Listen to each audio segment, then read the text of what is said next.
First, we are getting a better idea of what a major influx at the Texas-Mexico border could mean. As many as 1,000 Texas National Guard troops could head to the Rio Grande Valley in the coming weeks. But there are plenty of questions like who will go and what kind of training is involved. We got perspective from both the top brass and the boots on the ground.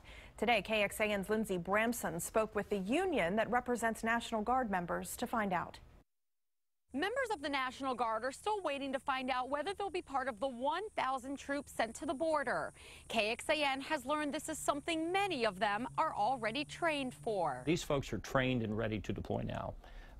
It's what are the specifics of the mission, what are the requirements, and that's what will be concentrated on now.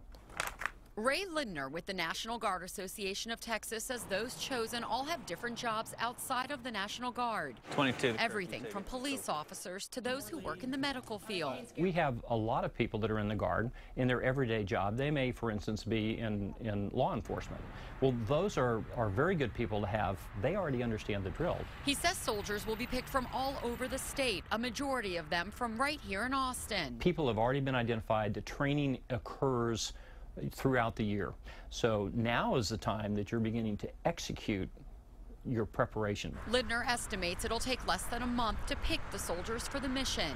Lindsey Bramson, KXAN News. The association works closely with the Texas National Guard Family Support Foundation to assist families who are left with financial troubles when a spouse is deployed. State officials say the Texas National Guard will act as a force multiplier to assist DPS troopers and the Border Patrol. At Camp Mabry this afternoon, the man in charge of Texas military forces, Major General John Nichols, reacted to criticism from some who say the border is being militarized. We don't feel like this is a militarization. This is the National Guard coming in, helping Texas in time of need, and we're supporting DPS. You know, my vision of militarization would be that some other authority came in and took over down there. We're not taking anything over. We're simply supporting. And by supporting DPS, they're supporting local law enforcement. General says the Guardsmen will replace DPS troopers who are at observation posts and elsewhere along the Rio Grande.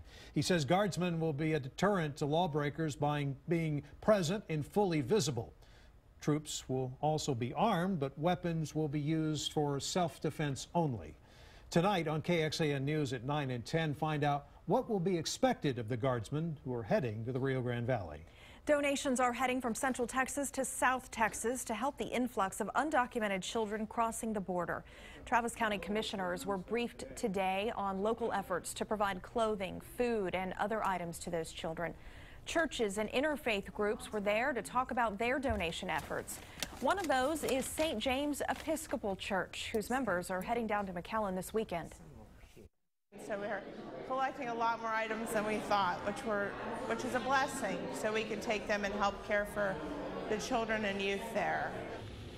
And coming up on KXAN News at 9 and 10 o'clock tonight, we'll take a closer look at the effort to bring some of those undocumented children to Central Texas.